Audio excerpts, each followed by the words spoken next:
So what Guy says is that you should really, if you want to progress further with the liberal egalitarian view on opportunities for income and free time, specify more carefully what the time is used for.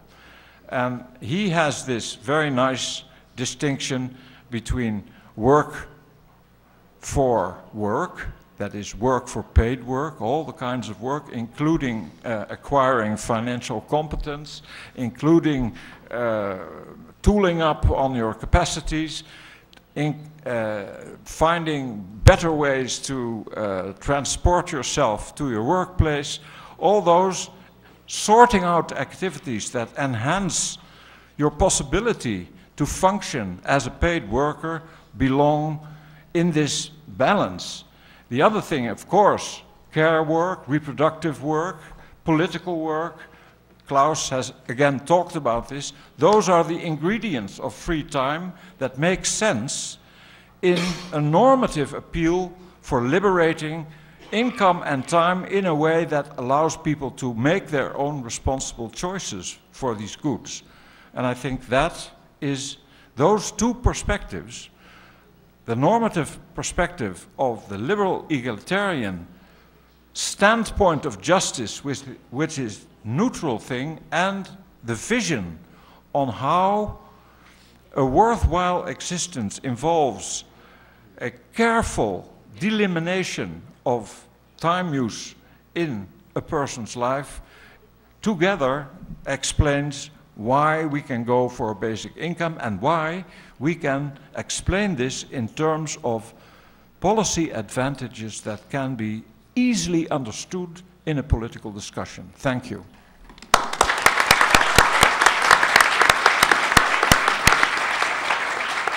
Thank you very much, Professor Robert van der Veen. Congratulations for Holland. And you have made a very nice introduction to the book of the other co-founder and president of honor of Veen, Professor Guy Stanning.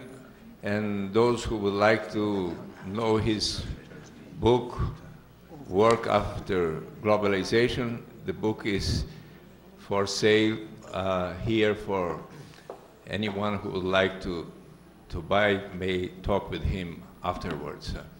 Guy Stanning, please.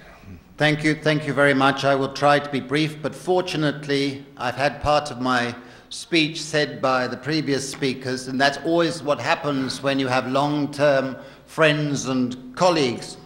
I would also like to say that this has been a great Congress, and to thank our hosts. All of us from outside Brazil have had sympathy with our Brazilian hosts today.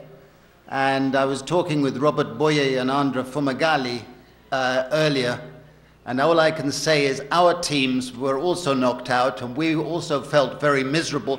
But in our case, we had terrible teams, so you have a different situation. And I would say, if I were a Brazilian, that it's a bit like the Indians. The Indians say that cricket, which is a great game, cricket is an Indian game invented by the British. Well, football is a Brazilian game invented by the British. And there is a sense in which I always imagine that if you do lose occasionally, you should be saying to the winners, look, we are lending you the cup. Look after it well for when we take it back.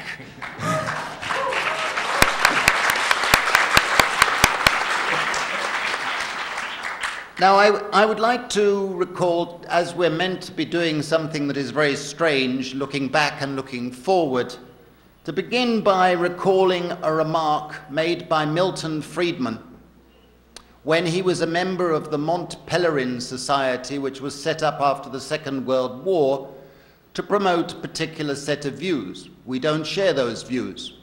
But I think the remark he made is very relevant, and I'd like to read it out to you. He said, "Our basic function is to develop alternatives to existing policies, to keep them alive and available until the politically impossible becomes the politically inevitable. And in the long march on basic income, something like that thought has kept our enthusiasm and our commitment alive in times that are significantly worse than now. And when we set up Bien, a long time ago, as we know, we had no idea that we would be sitting here in 2010, in which 50 million Brazilians are receiving monthly cash transfers. If you had said that to those young students all those years ago, we would have laughed. But it is a great achievement that we can sit here and think that this is a forward march that has made a considerable progress. Now, I'd like to use my short time to focus on one big issue, which Robert, and to a certain extent Philippe, and before that Claus, have raised. I think it's very important in our agenda that we must reconceptualize and rethink what it is that's so important about time. Now, time, if you go back all the way to ancient Greece, time was divided into labor and work and leisure and play. And in the course of the 20th century, it was distorted to such an extent that anything that was not labor was not work. This is a stupid, alienated way of looking at human existence. It ignores all the work that women mainly do, the care work, the voluntary work, the community work. And we should get very angry and mock those people who continue in the 21st century to talk as if only labor was work.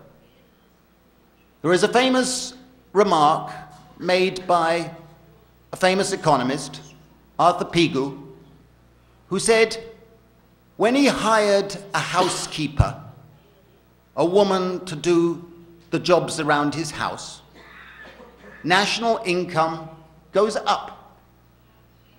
If he marries her and she continues to do the same jobs, national income goes down. That was the idiocy of the 20th century and the laborist model that has been adopted and still prevails in the world today. We must constantly stress that all the activities of work that are not labor deserve the same respects, the same rights, the same security as the job of pouring a tea for the boss as he sits back watching the golf score or the football match.